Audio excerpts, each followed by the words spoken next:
Welcome, everybody, back to the Empowered Podcast. We are so happy that you're here, and I'm really, really honored to share with you our guest today. I literally just found this amazing woman online, and in just a few moments ago, when we were introducing ourselves to each other, I learned that she lives in Kamloops, just 2 hours away from where I live.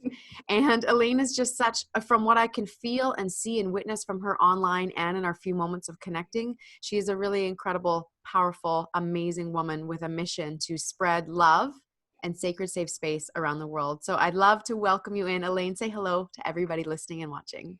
Hi, thank you for that. That was amazing. And I already love you. So much love already. Would you like to tell us a little bit about yourself, about a bit of your story as to how you became the woman that you are in this moment? Oh my gosh, that's a very long story, Uh-huh. but like all of our stories, I feel. But I grew up in Penticton, on the Penticton Indian Band Reserve. My mom was Elaine Alec, and my late Tama was Elaine Alec.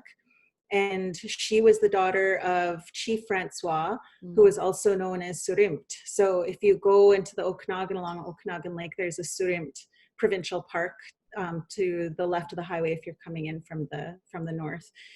But that's my family. And so my late father is Saul Kenzie Basil from the Bonaparte Indian Band, which is in Cache Creek, BC. And he was chief there back in the 70s and a part of the American Indian movement and Red Power movement. So I grew up with two very militant and politically active parents, but they were both also actively involved in their alcoholism. And so I did spend a lot of time with my grandmother for the first 6 years of my life. And she was a language speaker, and she only spoke our language, which was in Syilx. And she didn't speak English at all. And so I got to spend a lot of time with her as a child, being safe, and her protecting us, and her sharing stories with us and getting us to connect with the land.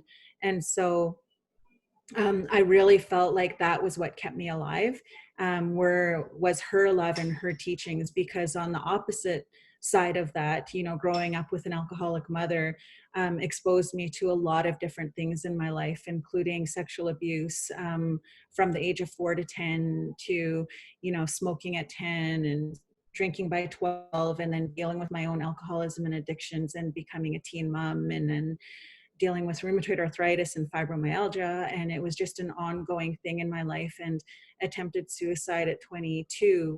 And that was the turning point in my life where my doctor told me, you don't have to be in pain anymore.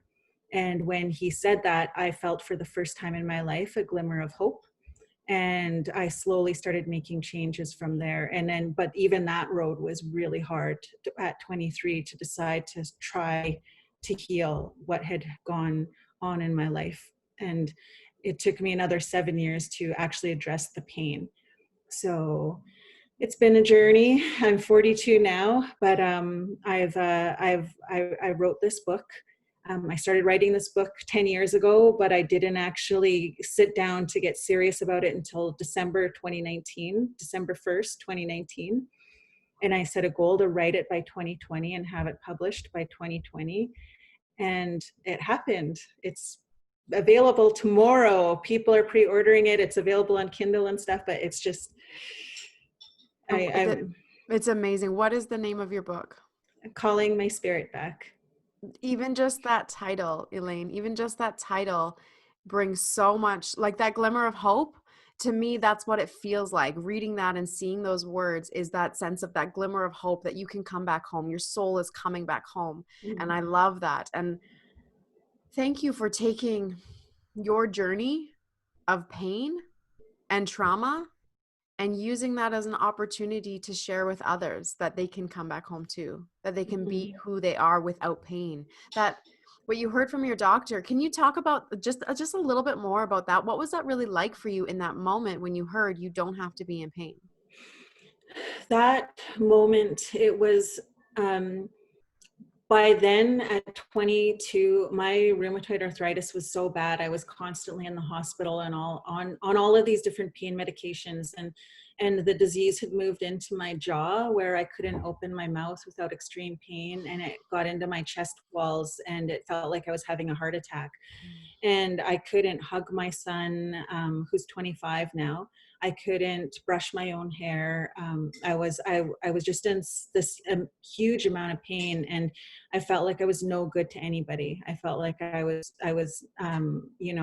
felt really sorry for myself. I didn't think anybody was going to ever want me, and that I was going to be completely deformed, because my aunts had had very extreme cases of it, where they had deformed joints and were in wheelchairs. And so that was what I pictured myself as. And my doctor told me, if you don't take care of yourself, you're going to be in a wheelchair by the time you're 30, because your arthritis is progressing so quickly.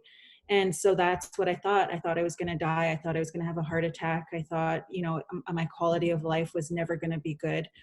And so I took all of the pills in my cupboard, and I went to lay down. And my son came into the house, and I could hear him laugh. And the moment I heard him laugh, I kind of came to, and I called for my husband at the time. He's now my ex-husband, but I called him and I said, "Can you bring me to the hospital?" And we didn't have insurance on our vehicle. We didn't have, we barely had gas. And I didn't want him to call the ambulance, because one, I didn't want anybody on our reserve to know what I had done, because I was embarrassed. Even though I was on the brink of death, I would rather do that than be called out for attempting suicide. Yeah. And then the other was that I wasn't sure the ambulance was going to come on reserve. Because of the way things are, we don't automatically get the same amount of services as other people do, because we're on reserve. And so we drove to the hospital. I got there.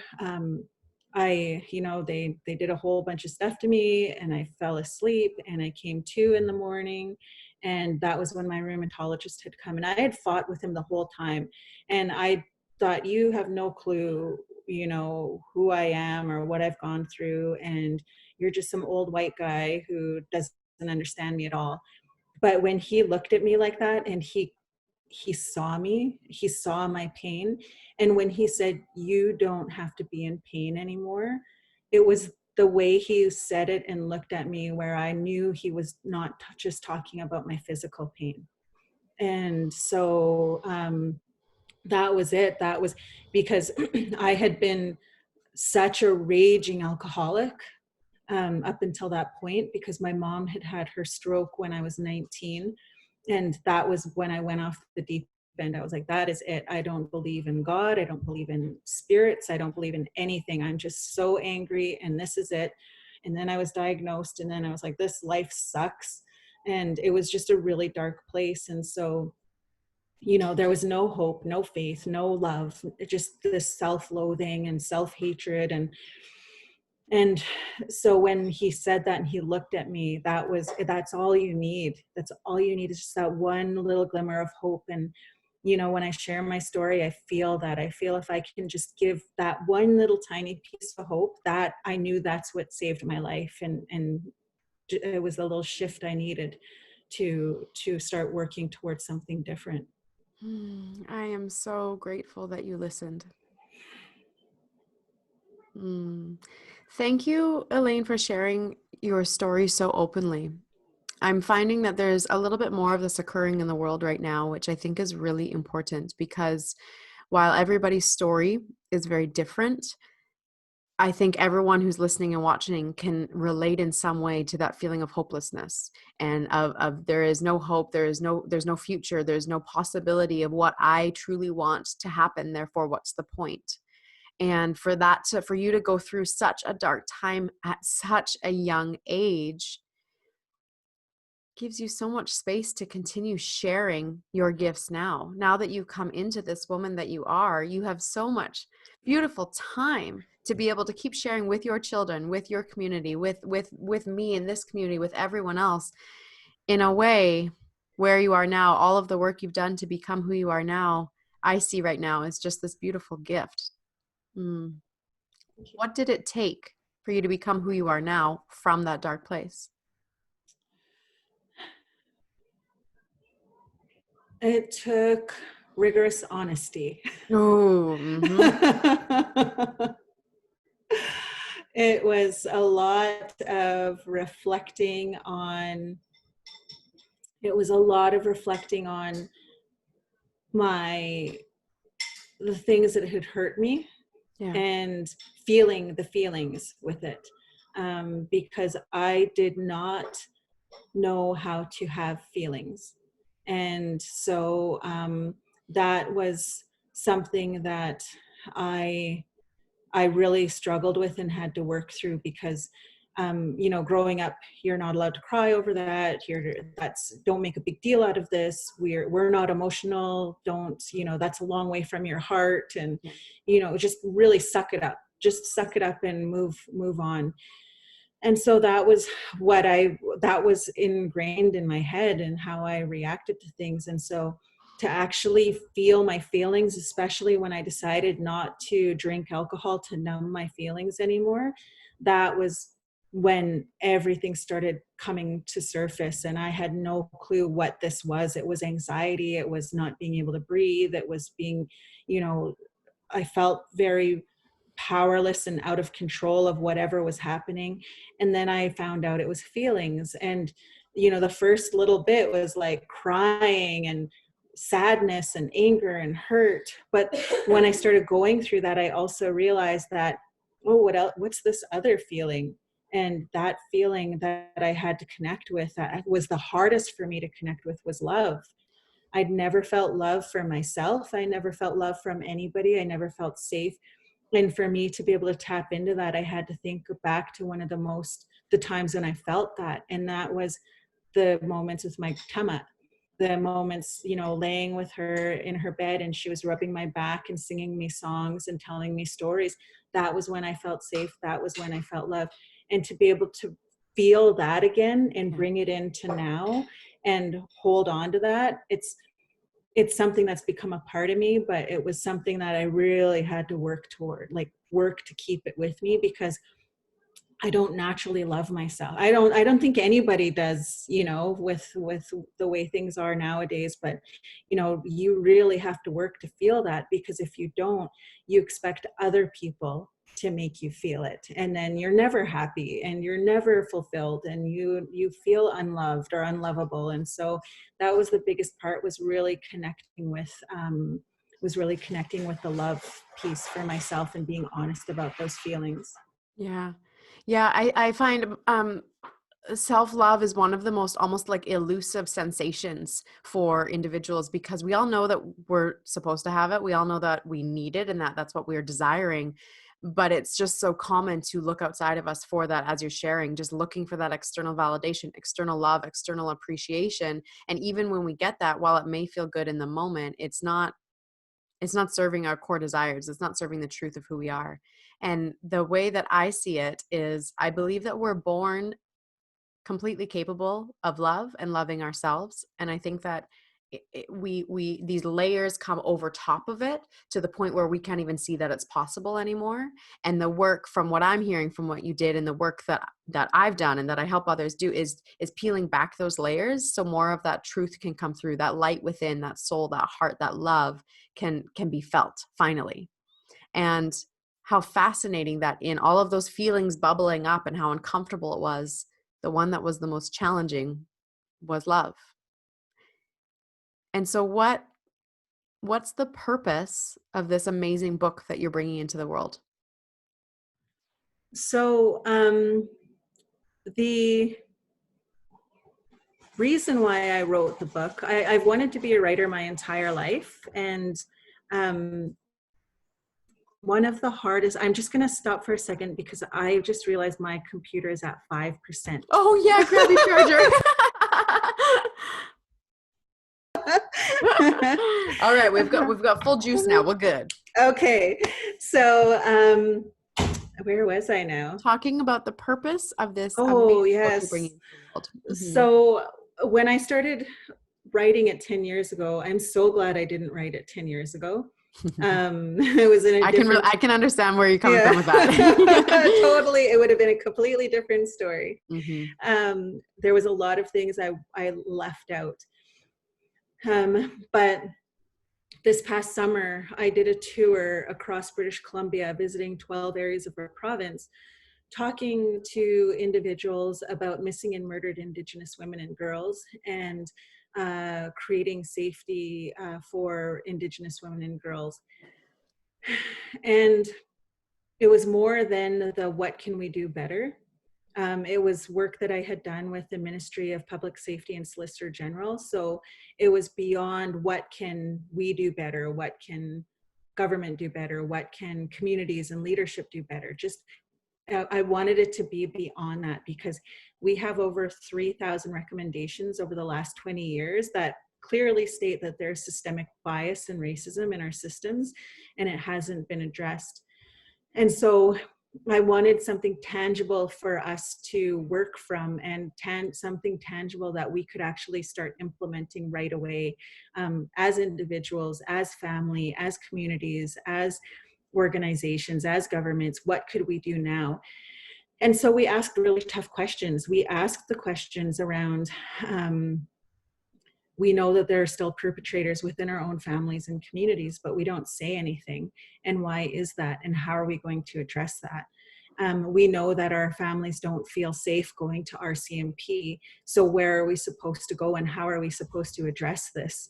And so we had those really hard conversations and created a plan. And when we were done these plans for the path forward work, I started getting invited all over the country to do the same work. And I knew, one, I didn't want to do that anymore because I'm 42 and I have a 2.5-year-old son and I have a 10-year-old daughter, and I don't want to travel anymore like that.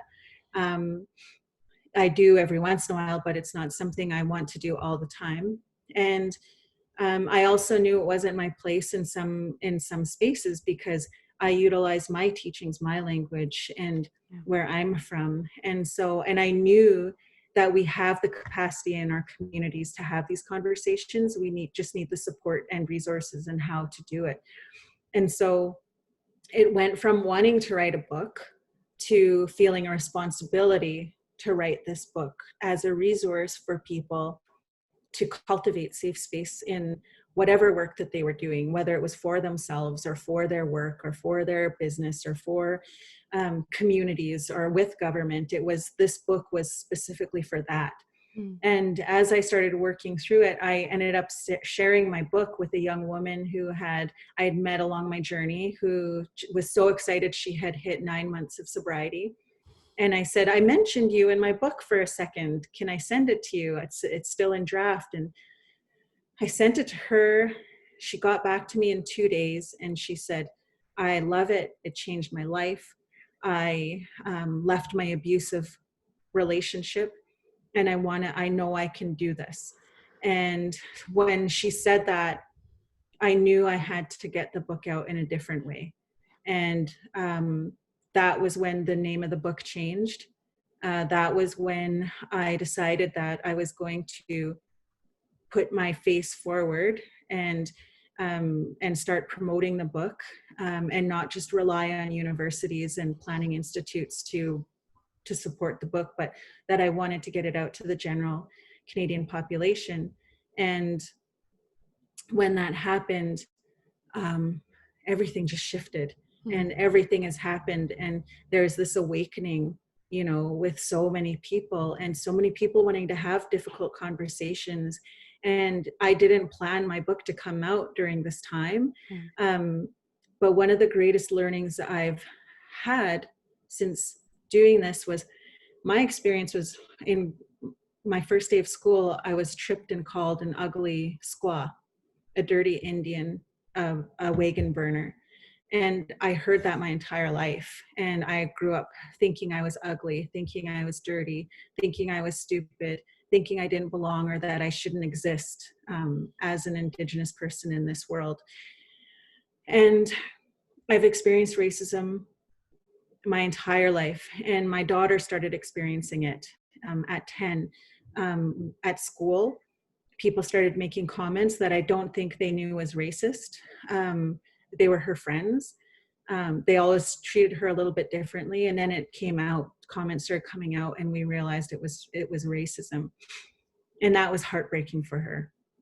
And then a few months later, she was at a store with her stepmom, and they were pushed out of the way by an older white man, and they were called dirty little C word.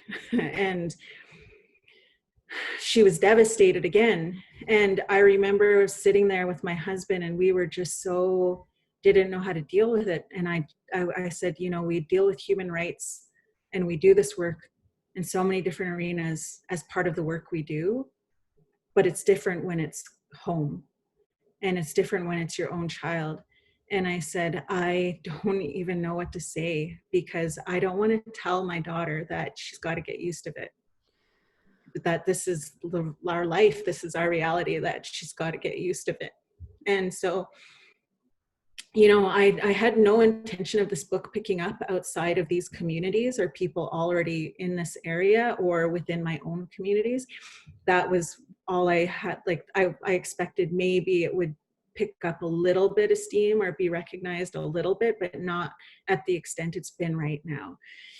And since I've come into this community of the book and writer community and the coaching community, I have had such a different experience, and I feel that. Just one sec, Elaine. Pause for a second. The internet's cutting out a little bit, so I just don't want to miss out on what you're saying right here. Let's see. Go ahead and unmute and see if it's a little bit better now.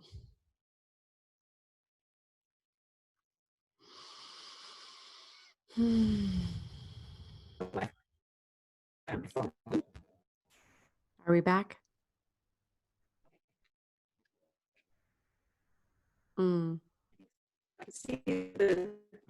Okay. Oh, come on, internet. We want to hear everything that Elaine is sharing. Ooh. Okay. Let's just put a little love into the world. Come on. We're ready to hear. We're ready to receive. Let's let it happen.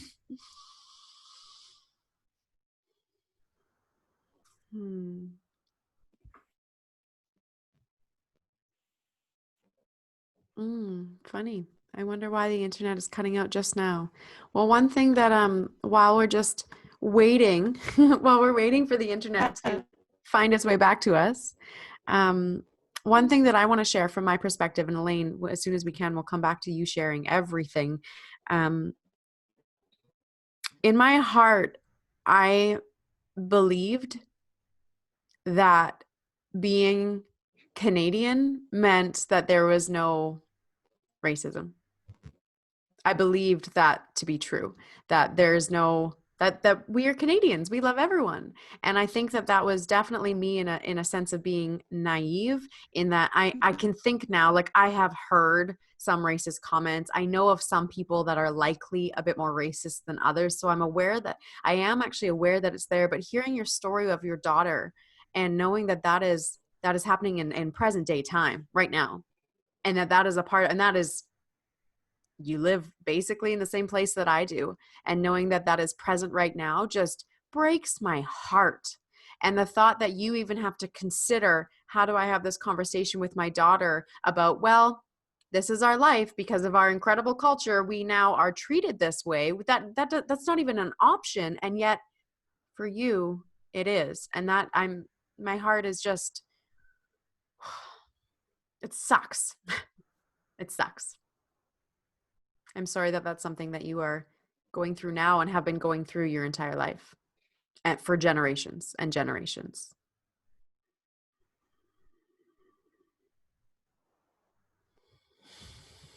Yeah, I mean, it's the reality.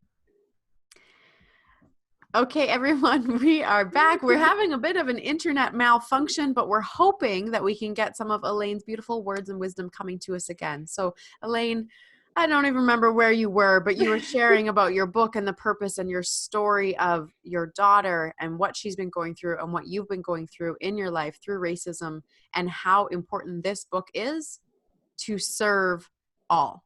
Mm-hmm. Yeah, the biggest thing that came was that I was at a place even as early as February where I had given up all hope on Canadians, where it was just so much racism surfacing, and we always knew it was there, Yeah. and we always knew it was pretty bad, but it felt like people weren't afraid now to show how racist they were. Wow. And so it got to that point where it was like, hey, it's going to get really bad now, and we have to be prepared for it, and we just have to take care of ourselves. But as I started promoting this book and getting it out there, not sure how it was going to be received, everything started happening with Black Lives Matter. And then people started talking about racism, and then they started talking about anti-racism, and then Canada started saying, well, there's no racism in Canada. And it's true, people really believe that, and that it's not alive anymore. And then people start having these conversations, and they say, well, if we're going to have conversations about Black Lives Matter and racism in Canada, we need to talk about our Indigenous peoples and our relationship with Indigenous peoples. And so I've been invited into these spaces, into these podcasts, and into these conversations with people, with mainstream Canadians who want to have this conversation and find out, how do we do better? How can we share, these teachings? And it's been I have that glimmer of hope again. I have that glimmer of hope that there is more love than there is hate. And I know there was a bit about, the black squares. There was so much misinformation out there about whether we should post it and what that meant, and Right. make sure you don't take it this way, and make sure you do it this way. And if you're going to do it make sure you do it. And so, but the one thing I have found is that when I see those black squares On social media. someplace on social media, I know that's a safe person. Mm. That's a safe place for me. I know that that's some place I don't have to have anxiety about, because I have anxiety almost every day leaving my house because of the things I experience and the way that I'm treated. And it's something that, when you live that kind of life, it just becomes a part of how you are, and you just brush it off, and you just learn to cruise through it, and you don't care. And you do care, but you learn to get really hard against it.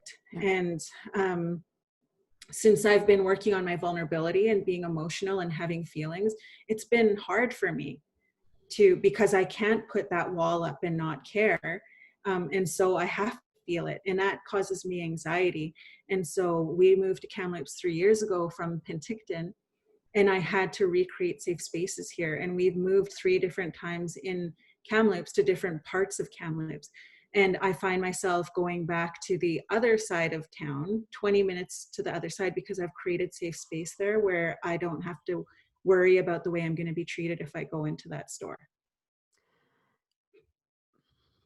Elaine, I am so grateful for you sharing this, because in this, I mean, however it sounds, however it comes across, I had no idea.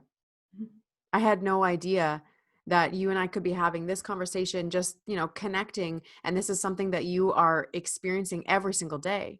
And that anxiety has become such a common aspect of your life that it just is a part of your life now. I had no idea. And I'm so grateful for you sharing this and for you speaking so openly about it, because this is what we need. I mean, speaking for the white people that think that we don't have any racism here, we need to hear this. We need to be hearing your voice and reading your words and hearing your stories to know that this is not okay. And we together are not okay. My belief is that we are all one energetically. And it makes so much sense in hearing your story as to why a lot of individuals who haven't had a specific traumatic experience create doubt in them, still feel doubt about who they are, still don't know who they want to become, because if one of us is unsafe, all of us are unsafe. If one of us feels pain, all of us feel pain because we are all one. And I don't have the words right now other than thank you.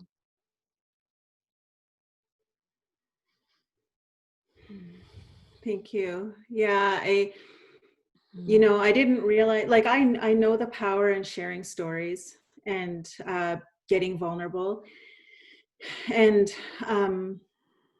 yeah, I mean, I've had so many conversations, and yeah, it's racism sucks, and this all sucks, and It does suck. it's Like, come all. on, people. Why? Why is it so here? But I have that hope now. I have that hope because people keep reaching out and wanting to have these conversations, and it's ongoing. And I've met so many beautiful people because of it, because I've chosen to be vulnerable about this, because I've chosen to say, okay, I'm going to be open and making those connections, because I didn't trust people at all. I didn't trust white people with my heart at all. Understandably. And to make those connections, and to that anxiety I felt to be, in a group with the popular kids, because that's kind of what it feels like. Yeah. And so, to be open to that, and to have these conversations, and to have people, my high school friends, buying my book right now. And some, and seeing, I don't think they know. Sometimes I don't think people even remember that they participated in that. Yeah. And so, just to be able to have these conversations without people getting their back up against a wall or being defensive, because when that happens, you're fearful. Yes. Because when you're working from a place of fear, you can't be open to any information. You just stay closed in what you're thinking. But if we can open up the space and create that safety and love, then that opens us up to receive. And we can receive that information openly without worrying about judgment or how because it doesn't matter. I just saw this amazing video this morning on Instagram from this young man who was talking about racism and how we show up. And he said, I don't care where you started or where you're at now. I only care about where you want to be and how you're actively moving towards that.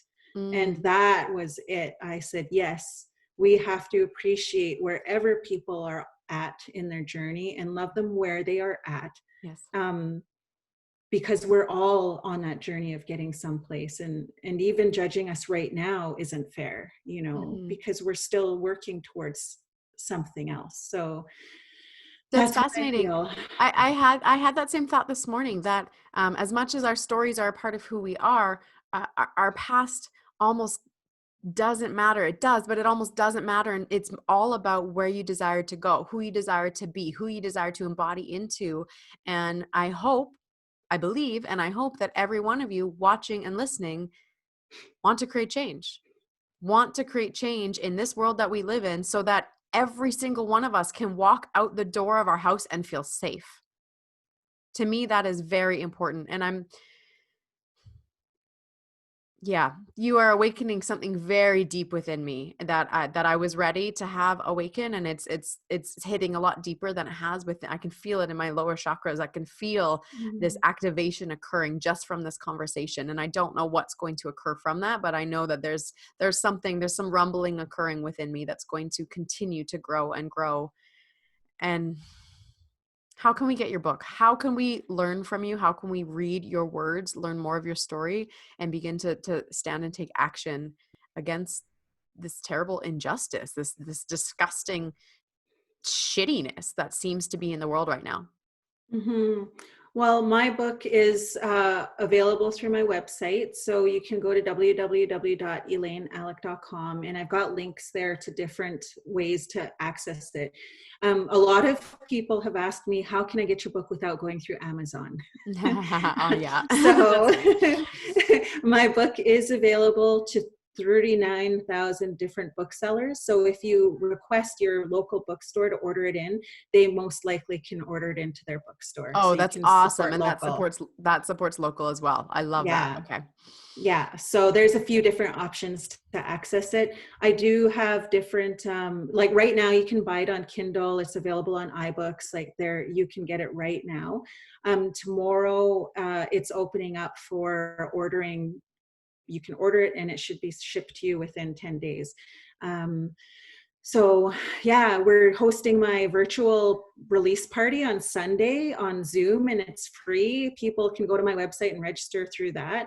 And I'm having Shannon Baker, who's an Indigenous woman. She's an actress and activist living in Mm, Los Angeles, mm. who is the coolest TikToker ever. Oh, I'm going to follow her. Yeah, she's hosting my Zoom session for me, and then I'm having an opening by the one of the women leaders here from Ticamloop's Indian Band will be doing my opening, and then I'll have a Okanagan drum song done by Anona Campi from Penticton, and then I will have a song done by Kim Gucci, who will be singing a song that she dedicated to MMIWG.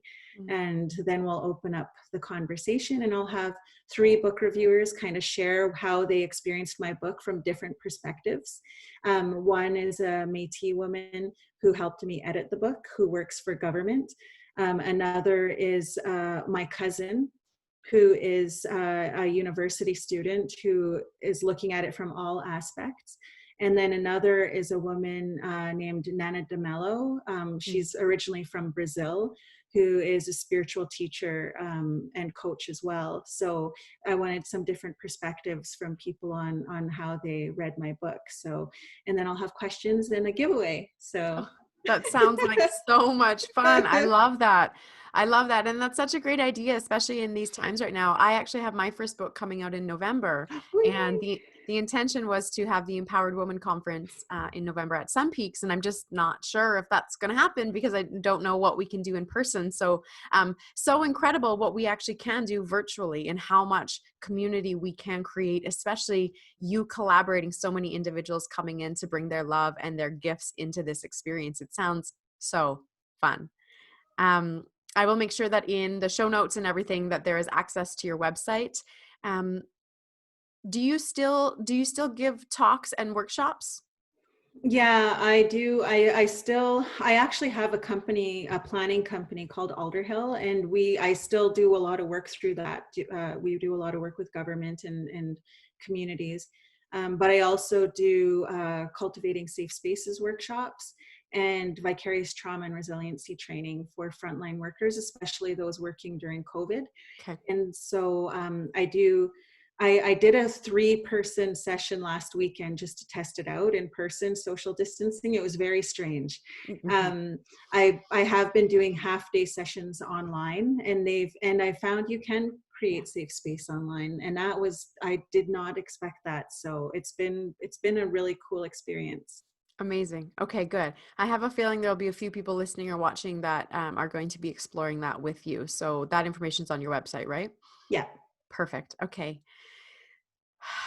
If there was one thing that you could share with everyone who is listening and watching and just being here with us, just something from your heart that feels ready to be shared into the world with these individuals, what would you want to tell them or share with them? Oh, I just got super emotional.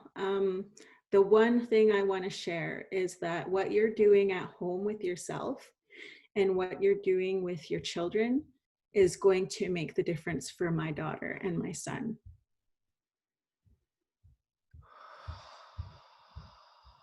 Oh, yeah. Mm. Thank you, Elaine. Thank Thank you. you for being a pillar of light in a dark space. You are holding such beautiful love and compassion, and your vulnerability is helping to create that change, as is every one of you listening and watching and being willing to even question or be curious about the words that you use or the relationships you keep, or when you are quiet when someone speaks up about racism in some way. Allow yourself to be present to what needs to change, and that's how we do it together. And it happens in you, it happens in your home, and it happens every single day. We've got this. Thank you, Elaine. Thank you so much for being here. I'm so excited to read your book. I'm going to be getting my copy within 10 days when it gets to me. I can't wait to go through it and share my take on it, what I received from it. Thank you for taking the time today. Thank you.